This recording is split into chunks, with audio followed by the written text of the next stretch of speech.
Perkenalkan nama saya Marcel Taviani, mahasiswi Fakultas Hukum Universitas Sriwijaya, semester 4, dalam menempuh mata kuliah Ilmu Perundang-undangan. Pada hari ini saya akan menjelaskan jenis-jenis dan hierarki peraturan perundang-undangan, Undang-Undang Nomor 12 Tahun 2011 tentang pembentukan perundang-undangan yang merupakan pengganti Undang-Undang Nomor 10 Tahun 2004. Yaitu jenis-jenis hierarki peraturan perundang-undangan. Yang pertama, Undang-Undang Dasar Negara Republik Indonesia tahun 1945. Yang kedua adalah ketetapan MPR. Yang ketiga adalah undang-undang atau peraturan pemerintah pengganti undang-undang. Yang keempat, peraturan pemerintahan. Yang kelima, peraturan presiden. Yang keenam, peraturan daerah provinsi. Yang ketujuh, peraturan daerah kabupaten atau kota.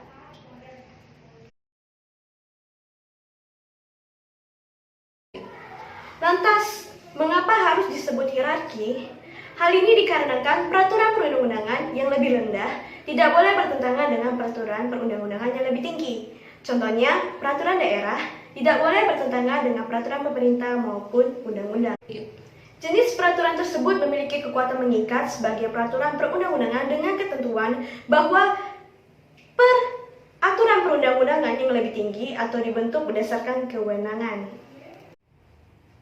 Undang-Undang Dasar 1945 disahkan sebagai Undang-Undang Dasar Negara oleh PPKI pada tanggal 18 Agustus 1945. Sejak tanggal 27 Desember 1949, di Indonesia berlaku Konstitusi RIS, dan sejak tanggal 17 Agustus 1950 di Indonesia berlaku Undang-Undang Dasar Sementara 1950. Dekri Presiden 5 Juli 1959 kembali memberlakukan Undang-Undang Dasar 1945 dengan dikukuhkan secara aklamasi oleh DPR pada tanggal 22 Juli 1959.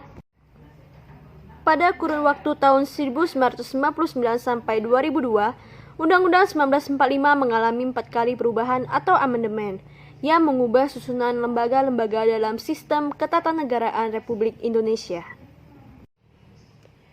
Ketetapan Majelis Permusyawaratan Rakyat berisi hal-hal yang bersifat penetapan atau beshiking, mempunyai kekuatan hukum mengikat ke dalam dan keluar majelis sebagaimana diatur dalam ketetapan MPR.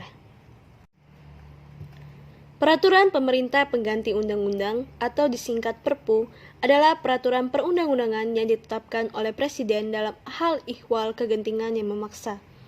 Materi muatan peraturan pemerintah pengganti undang-undang adalah sama dengan materi muatan undang-undang. Perpu ditandatangani oleh Presiden. Setelah diundangkan, Perpu harus diajukan ke DPR dalam persidangan yang berikut dalam bentuk pengajuan RUU tentang penetapan Perpu menjadi undang-undang. Pembahasan RUU tentang penetapan Perpu menjadi undang-undang dilaksanakan melalui mekanisme yang sama dengan pembahasan RUU.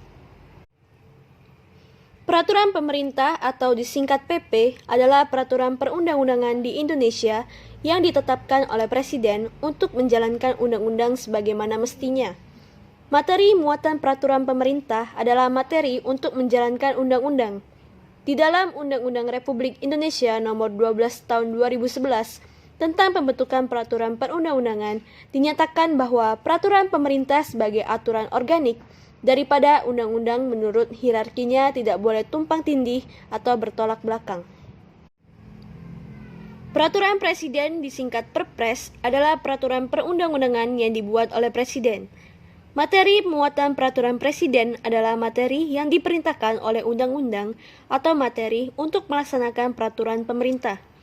Perpres merupakan jenis peraturan perundang-undangan yang baru di Indonesia, yakni sejak diberlakukannya Undang-Undang Nomor 10 Tahun 2004. Peraturan daerah provinsi yang berlaku di provinsi tersebut. Peraturan daerah provinsi dibuat oleh DPRD provinsi dengan persetujuan bersama gubernur. Peraturan daerah kabupaten atau kota dibentuk oleh DPRD kabupaten atau kota dengan persetujuan bersama bupati atau wali kota. Peraturan daerah kabupaten atau kota tidak tunduk pada peraturan daerah provinsi. Berdasarkan Undang-Undang Nomor 23 Tahun 2014 tentang pemerintahan daerah, Perda memiliki muatan materi sebagai berikut. Pertama, penyelenggaraan otonomi daerah dan tugas pembantuan. Kedua, penjabaran lebih lanjut ketentuan peraturan perundang-undangan yang lebih tinggi. Ketiga, sesuai materi peraturan lokal sesuai dengan ketentuan peraturan perundang-undangan.